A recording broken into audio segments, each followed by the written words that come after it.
Compassion is often described as a feeling, but in Buddhist teaching it is closer to a way of living. For Khenpo Choga Rinpoche, the practice of Dharma reaches beyond meditation cushions, temple spaces, and formal study. It is meant to shape how people speak, listen, work, raise families, manage conflict, and care for the wider community. That view is rooted in a long life of training, study, and teaching. Born in Tibet, Khenpo Choga Rinpoche began Buddhist training as a child at Dzogchen Monastery. He later studied and taught at Dzogchen Sri Singha University, received teachings from many Buddhist masters, and became known as a 33rd generation holder of the Dzogchen lineage. His biography describes decades of study, retreat, teaching, and charitable work, including support for Tibetan refugees and students in several countries. Yet the broader lesson in his public teaching is not only about religious biography. It is about what happens when compassion is treated as a daily responsibility. Kindness may begin with a warm feeling. Compassion asks for more. In Buddhist practice, compassion means noticing suffering and responding with awareness, patience, and responsibility. It is not limited to being pleasant or avoiding difficult conversations. This distinction matters in modern life. A parent may need compassion when a child is frustrated. A manager may need compassion when an employee is struggling. A community leader may need compassion when people disagree. In each case, compassion does not mean ignoring problems. It means approaching them without anger, pride, or careless speech. The goal is to decrease the causes and conditions of suffering. Khenpo Choga Rinpoche's compassion teachings point to the connection between love, knowledge, wisdom, and action.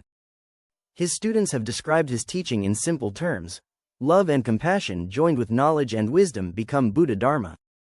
That formula makes compassion practical. Good intention alone is not enough. It must be guided by clear seeing. Wisdom helps people ask better questions before reacting. What is really happening here? What pain might be behind this behavior? What response will reduce harm rather than increase it? These questions can change the direction of a conversation, a household, or workplace.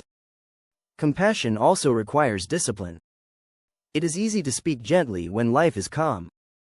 It is harder when someone feels insulted, ignored, rushed, or afraid. In those moments, Buddhist practice asks a person to pause long enough to choose a response instead of being controlled by impulse. The practical value of Dharma appears in ordinary interactions. A person does not need to be in retreat to practice patience. A person does not need to be silent all day to practice mindful speech. Everyday life offers constant training. In families, compassion may begin with listening. Many conflicts grow because people respond to tone instead of meaning.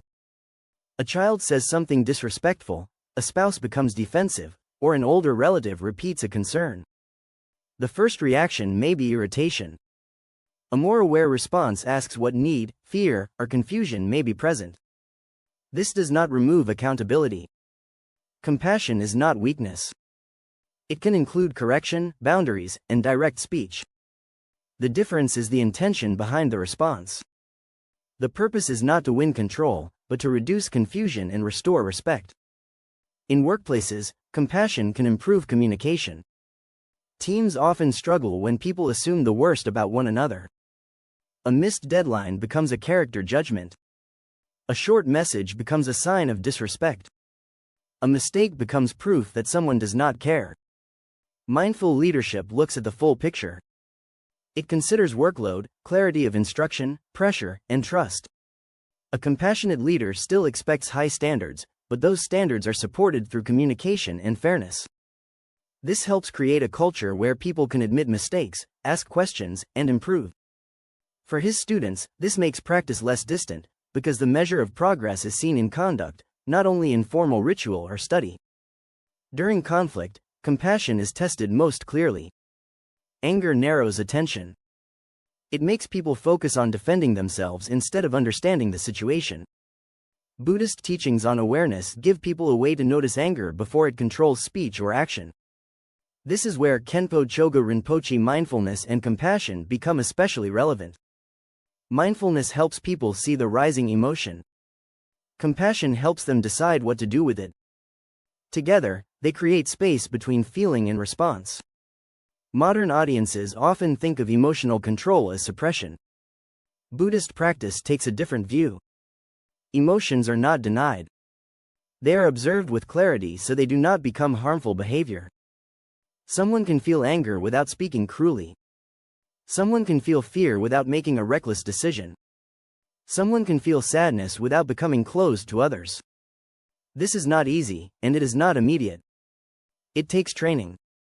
Khenpo Choga Rinpoche is associated with long periods of study and meditation, including years of retreat in the mountains of Tibet. Those details may seem distant from ordinary life, but they point to a practical truth. The mind is trainable. Patience, attention, and compassion are not fixed traits. They can be strengthened over time. In daily life, this can begin with simple habits. Before answering a difficult message, pause. Before correcting someone, check the tone. Before assuming intent, ask for clarification. Before reacting to criticism, notice the feeling in the body and let the first wave pass.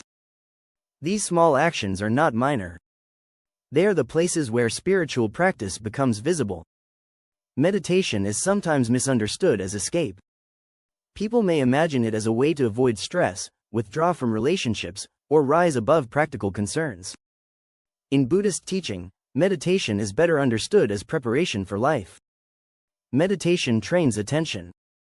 It helps people recognize thoughts, emotions, and habits as they arise.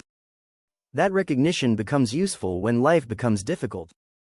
A person who has practiced noticing the mind may be less likely to react blindly during a tense meeting, family argument, or personal setback.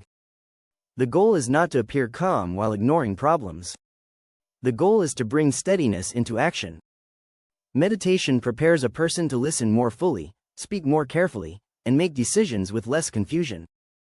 This approach is especially useful in a busy society. Social media, constant messages, and public pressure can make the mind restless.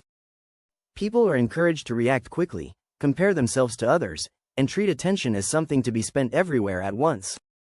Mindfulness brings attention back to the present. It asks a person to notice the human being in front of them. It helps people slow down enough to see whether their response is useful, harmful, or simply habitual. For families, that may mean being fully present during a conversation. For professionals, it may mean entering a meeting without carrying anger from the previous one. For community members, it may mean listening to people with different views without reducing them to labels.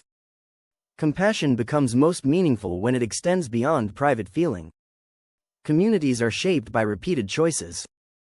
How people speak about others, how they handle disagreement, how they treat those with less power, and how they respond to suffering all matter. Khenpo Choga Rinpoche has been described as a teacher who treats people with respect across backgrounds.